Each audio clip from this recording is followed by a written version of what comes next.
Hello and welcome back to Sakura Beach. Seiji, would you mind if I asked you a question? Why did you ask me how I felt about you the other day? Momoko thinks that's unusual too? I was just wondering. It's nothing to worry about, okay?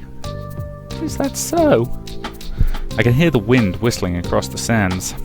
This isn't like Momoko. She's normally loud, energetic. But right now, it's as if I'm looking at another person entirely. Hey, why are you acting like that? There's no need to worry about me, okay? I'm fine. You said that you didn't mean to hurt my feelings. But I didn't. You were shedding crocodile tears anyway. I was just thinking about it. You'd never mean to hurt anyone. You never have and you never will. I could say this for sure, but have you ever thought about how your actions affect others? What about my actions? I can't think of anything I've done that has hurt anyone. That's what you need to think about, Seiji. One thing people don't realise is that what they do unintentionally can be the most hurtful things of all. Yet no one can ever fault them on it because it was never their intention. What is she talking about? How does this relate to me? Look, is this what we talked about before? Maybe. Well, I guess I've had some problems at home. Nothing too major, of course. Bothers me a little, that's all. I can't tell her about the letter. I don't want to talk about it with anyone just yet. What I need is time to work it all out. I already knew that. You can't hide when you're troubled, silly Seiji. It's written all over that adorable face of yours. Yet you still don't want to whisper a word about it, do you? Whisper a word about what? Really? Everything's fine, Momoko. I have to stop talking about this. It's only going to get worse if this keeps going. I turn towards the beach and start walking off. Well, anyway, how about we... Huh? She's holding me by the waist. And it's not a usual iron grip either. It's very delicate, very gentle. Momoko, don't think I'm going to let you get away this time, silly. You're going to tell me everything right now. And her smile is far more gentle than I've ever seen it before. It's okay. You know you can tell me anything. I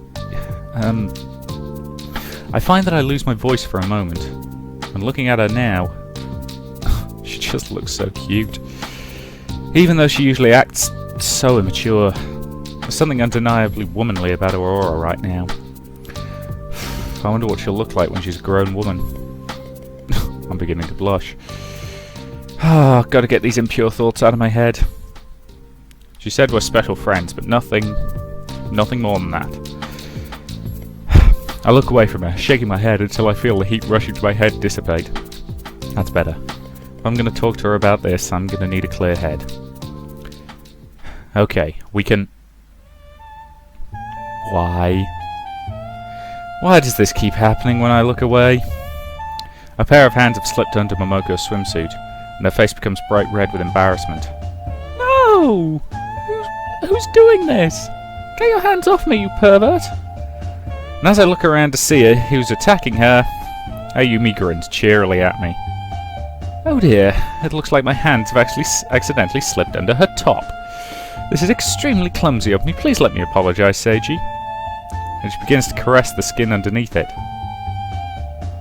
You know, I think the fan service in this game is even more shameless than usual, in that I don't think yet any of it has connected in any way to the plot. I mean, at least the fan service in the previous games where they managed to, lose bits of their clothing while they were in fights, ridiculous as it was, at least the fights had something to do with the main plot. Here, every instance of fan service has been completely meaningless.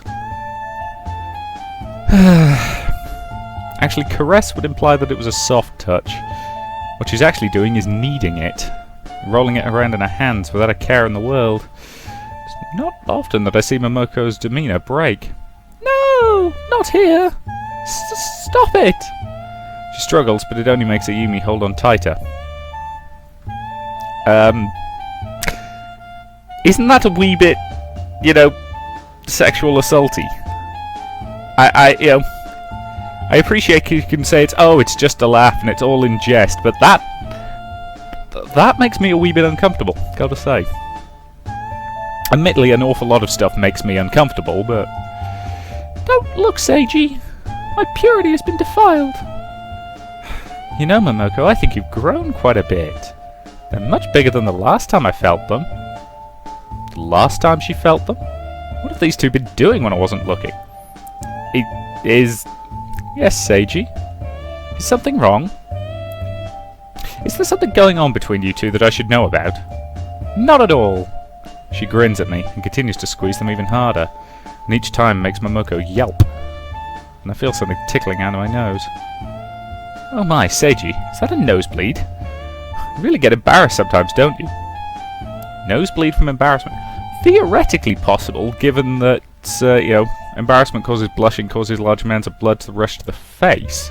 But I would have thought most of that concentrates around the cheeks and well, I'll be honest, I have no medical training and my knowledge of the body is limited to, amateur level, but theoretically, I suppose any blood going in that direction probably flows in the region of the nasal cavity. So yeah, okay, fair enough. Embarrassment causing nosebleed. If he's got really weak nasal blood vessels, I suppose that's possible. This isn't like Ayumi at all. She's normally a lot more reserved than this. What's made her act this way? Seiji, you're looking at me with a pervert's eyes. I don't know if I'll ever be able to face you again. Stop looking, Seiji! Ah! She continues to squeal as Ayumi continues her relentless assault. Ayumi! Make it stop! Help me, Seiji! Help me defeat the terrible witch! And Ayumi's grin disappears and her hands clamp down. Who are you calling a terrible witch, Momoko? No! Stop it! Seiji, your princess needs help! Save me! Don't bring him into this. Oh, it's no good. I'm gonna have faint if I keep watching.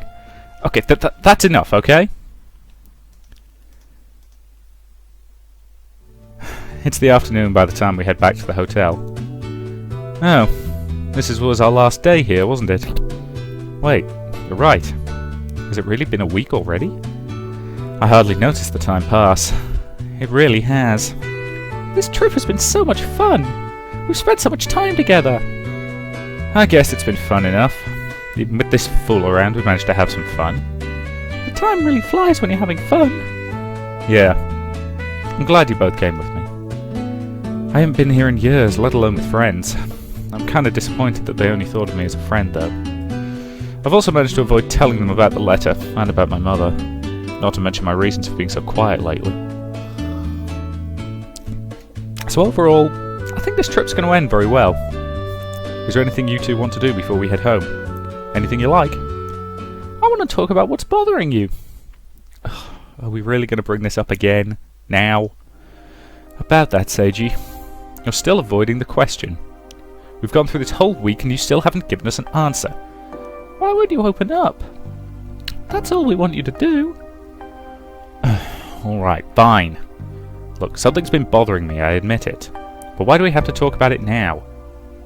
This is for your sake, Seiji. I think I already have an idea of what could be bothering you so much. I remember a few months ago when you came back to school. That's when I saw the look on your face. That lifeless, empty look. And I saw it too. We both ate breakfast with you on that day and you were fine then. But you were late and you came back with that look on your face. What happened, Seiji? Where have you been this entire time? Oh, I've had enough of this. Look, we were supposed to have fun on this trip, right? So we shouldn't worry about other things until we get back. But when will you make time for us? Momoko's actually angry? She's not playing around like she usually does. When will you stop hiding in your room and burying your nose in those books? When, Seiji? When will you come back to us? Look, I'll make time for you both after the exams are over, okay? Didn't you listen to me when we spoke about this? You aren't going to make time for us, are you? It's just going to be the next exam, and the exam after that, and the one after that. This isn't you, Seiji. Just tell us what's wrong, please. Look, why don't you believe me? I said we would, so why wouldn't we? Seiji. Silly Seiji. And both of them look really depressed. I wish that I understood you, but you won't let me understand you. That broken boy I knew so many years ago. When did he wander back into our lives? I've had enough of this. Look, we can talk about this when we get home tomorrow. I don't want to talk about it again while we're here, okay? And both of them don't say anything more. And they quietly leave the room and close their bedroom door. I hear the distant click of it locking. Did I really do the right thing there? Is it their business what happens in my life? I suppose I'll deal with my problems on my own terms. For now, the best thing I can do is just keep some distance away from them. Hope that things settle down. But this doesn't feel like all of the other times we've had arguments, though. It feels not right. Not right at all. Have I gone too far this time? So much has happened this week. It's hard to believe that we're going home tomorrow. I'm exhausted, really. Not to mention nursing quite a few bruises from Momoko and Ayumi. I'm amazed I'm still alive, all things considered. But they haven't left the room yet, unfortunately. Normally, they'd be keen for dinner, yet no matter how much I knock, there's no response. And the more they hide in there, the worse my anxiety gets. Have I finally upset them enough to completely drive them away from me? Is this going to be the end of our long friendship? Perhaps it's a fitting end. It's not as if I really fit in with two of the most popular girls at school. My only distinguishing characteristic is that I'm exceedingly average. But those two are on another level completely when compared to me. Momoko can ace any sport she tries to. Ayumi can practically memorize a textbook with only a single read-through. Yet I struggle for any kind of achievement at all. And despite all that, they've never looked down on me. All of the guys they regularly reject are amazing at what they do. So why me? That's what I can't work out after all these years. And despite all of the people they've met, all of the people they talk to, all of the proposals they get, I'm still the one guy that, after all this time, that they're friends with. Why? Why? Oh, there's nothing about me that's even remotely special. I need to calm down. Perhaps everything's fine. Perhaps I'm just overthinking all of this. Maybe they've calmed down by now. I've knocked on their bedroom door once or twice. Oh well. I might as well give it another try. Come on, you two. You've been in there for hours. I know you've probably eaten all the snacks by now. Dead silence in response. I try the door handle, only to find that it's still locked. Fine then. I'm cooking dinner now. I'll be waiting for you when you get out.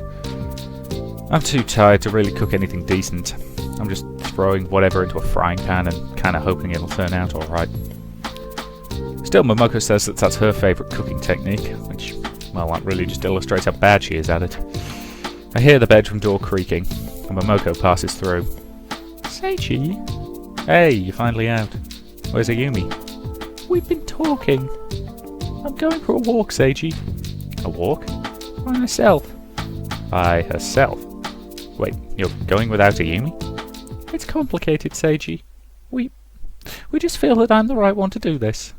Right one to do what? Momoko, what's going on? Just how well do you understand us, Seiji? Understand me? She closes the bedroom door behind her. I can hear the lock click shortly after. Seiji, you're hurting right now, but you won't let me see what it is. You're keeping it all boxed up inside you. Seiji, adorable silly Seiji. And she seems barely able to talk at the moment. I'll be going out now, Seiji. I know you'll find me where I'm going. Look, where are you going? I don't understand. Just explain, Momoko. I'm sorry. You have to work it out. I'm going somewhere very special, and when you get there, you'll know what's in my heart, Seiji.